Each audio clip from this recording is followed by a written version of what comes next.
So I'm pretty sure everyone knows by now the iPhone 8 was a device that Apple made back in the day, back in 2017. And what I can tell you is that for the most part, this device was such an interesting phone at that time because it kind of signified the last and the beginning of a new generation in this specific launch. Now the iPhone 8 itself was totally okay. I mean, it was a very good phone, I think, for the most part. There's only really a couple of things that really rubbed me the wrong way. But because of this phone and because of the iPhone SE2, this device in a way isn't even that old of a device, and it feels even newer now than what it was when it, even last year when I made the 2020 review, because Apple was still manufacturing these parts, they were still selling the iPhone 8, but because they refreshed the inside of this device and really released it with this same body, that really doesn't make this phone feel that much older, if I'm being honest. Had Apple just made all these bezel-less phones year after year and not released a new one, then it would be like, okay, this is a really archaic type of phone. But because the iPhone SE2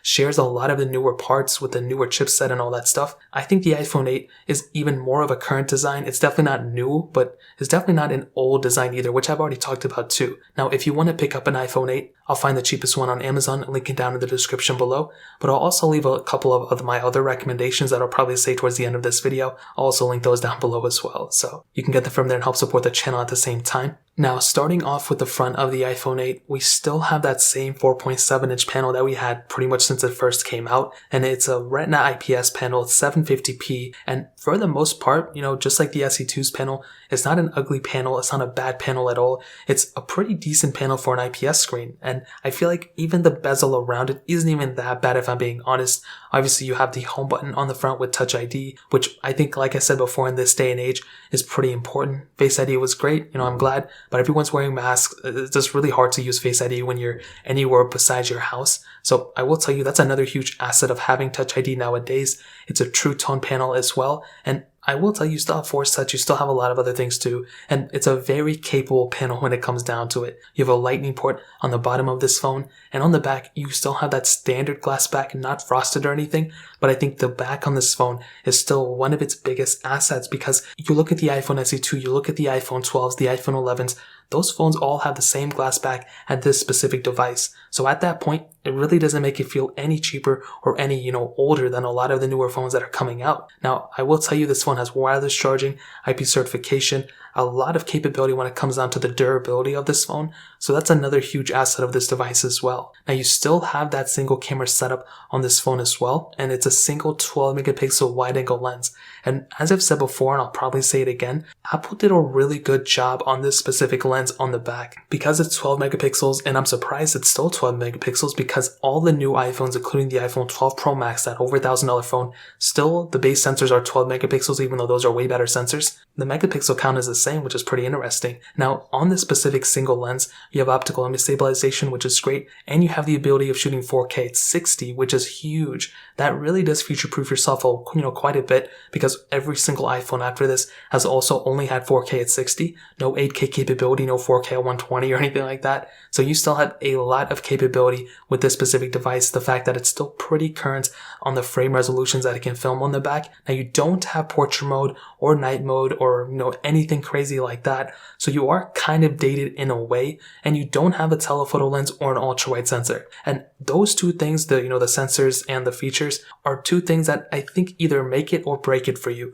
For me personally, I think it does kind of break it because I love having an ultra wide sensor and a telephoto lens, but I guarantee you about 95% of people probably don't care. I don't think anybody really, even I don't really care that much, so maybe there's some middle ground. Like, if I had to use it, I honestly wouldn't care that much. Like, I don't use the camera on my phone that much. All I'm doing is filming, Snapchats or TikTok videos or whatever, and I think, this back camera would be perfectly fine, but the front camera is also pretty good 7 megapixel sensor, however, only 1080p, no 4K on the front. Nowadays, we do have 4K on the front, so that's a pretty big difference and kind of a disadvantage when it comes down to it. It's not a horrible thing, but I really do wish this thing had 4K on the front. So I will tell you, the back camera is great for this type of phone, for the age that it came out, and for the fact that it's pretty cheap now, versus the front camera, it's not, it kind of breaks it for me a little bit too. So in terms of the camera, that's pretty much how I would kind of sum it up. Now, the software experience is still pretty much the same. We got iOS 14 last year, so that was a pretty big asset. And I will tell you, iOS 14 was great.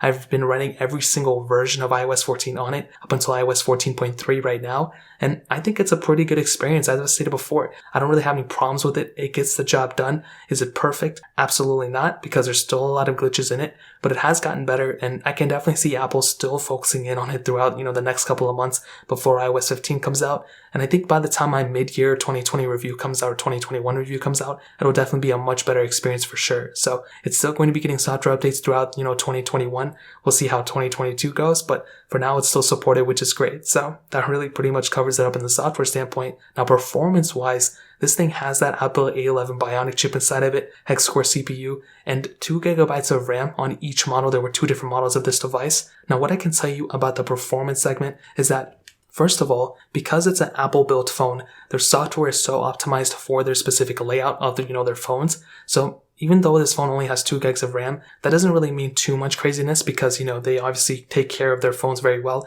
and they optimize their software for their hardware. So this, RAM portion isn't that bad. Of course, the more RAM you have, the better. And if you're trying to multitask a bunch of apps in the background, you may run into some problems. But I think for a majority of people, you're going to be totally okay. It's not going to be that big of an issue. The phone is still fairly smooth. I didn't really run into too many problems throughout this last year. But I feel like the only times I ever experienced this phone being slow, or that I'm like, oh, maybe this phone isn't as fast as whatever, is when I compare it to, the next model of phones, the iPhone 10s, or not even the 10, the iPhone 10s and the iPhone 12s. Like last year when I was comparing those phones, that's the only times I feel like it's slower. And it's not even that much slower if I'm being honest. The RAM management's a little bit different, but it's not even that much slower, which is very, very good and a bad thing if you think about it, which makes the iPhone 8 that much better of a deal, I think, because the performance isn't really that outdated, because it's still kind of keeping up. It's still more than smooth enough for a lot of people. I feel like because the home button design, that definitely does age it a little bit. But other than that, it's still a very capable phone. And for this price range, it's pretty good. This is not a flagship phone. This is not competing with the iPhone 12s. This is competing with other 2017 phones in this price range. And I think for the price range in the used market, it's not a bad performing phone. And I think it's definitely one of the better performing phone when it comes down to it for the year and for the price range for sure. So if you're trying to get the most money for performance, I think maybe something like an iPhone 10 may be better, but the iPhone 8 is still a really good performing phone when it comes down to it. So performance wise in 2021, that's pretty much how I would kind of sum it up. Now to end off with the battery life, it has a 1821 milliamp hour battery inside of it. Mine has degraded, I think it's below 90% as of this point, which is still not that bad of a battery life, but I will tell you, it's definitely not the best asset of this phone. The battery life is one of those areas where I feel like a lot of people are going to be complaining at, and iOS 14 hasn't helped it either. That definitely has taken a toll quite a bit on the battery life of what this device, was capable of. I feel like whatever iOS 11 was kind of comparable to the iOS 14 as well. But I will tell you, for a majority of people out there, it'll probably get you through a day, but expect to be around a charger. It's definitely not going to wow you, that's for sure. So to kind of sum up this video and to answer the question, is the iPhone 8 so worth it in, 2021? And what I can tell you is that I'll pretty much just break down some of the pros of the specific phone right now. So first of all, it has a pretty good panel on it for, a home button iPhone that came out, in 2017. It has, a Touch ID, which some people may prefer, still has that lightning port, beautiful feeling in your hand. It feels like a very premium device. It does not feel cheap at all. Pretty good camera sensor on the back too. I mean, it's held up extremely well. The front camera is a little iffy, but I feel like the total camera quality on it is, overall a net positive. You have software support in this phone for a very, very long time as well. You have a very smooth performance. You have, a very good capable phone when it comes down to the performance. It's definitely not a humongously, positive phone in every single area in performance, but it's definitely overall positive as well. But there are some caveats to this specific device, which some people may, want to know. In my opinion, the front camera is a little bit of an issue for some people. No 4K 60, no, other camera lenses besides that wide angle lens. So that in and of itself may make people feel a way about it. I like that it has IP certification. It has wireless charging. I think those are actual positives of it. It does have a little bit of a dated design as well. So some people may think like, oh, because it's, has a home button, it may feel older. To me, not really, but to some people, it probably would. And those are pretty much the main negatives. Like other than that, this is still a very good phone in my opinion. And there's really nothing inside of me that wants to tell people like, oh, avoid this phone or this phone's not worth it or anything like that. This is more than enough a capable phone still in 2021. And I think for anyone out there to pick up this phone would be a really good value for sure, But I will say on on the other hand, if you want to pick up a phone like an iPhone XR or an iPhone 11 or an iPhone 10, these are also very strong phones to pick up, and I feel like the iPhone 10 is a better value overall than the iPhone 8, even though they share a lot of the similarities. I would probably tell people to go and upgrade to something like an iPhone 10, which I'll also link down below, but also devices like the iPhone 10 or an iPhone 11, they only get better and better the higher you go there. So like I said, I'll link those other phones down below. You can get them from there and help support the channel at the same time. But that's really pretty much it. If you guys have any other questions or anything, let me know in the comment section as well. Hit the like button, that would mean so much, but definitely hit that subscribe button. Every single subscriber that we get really does count. So it means so much if you guys can hit that. Also check out the other links down in the description as well. My Twitter, my Instagram, my other channels. More importantly than everything else, I love every single one of you guys. Hopefully I'll catch you guys in the next video. Peace out till then.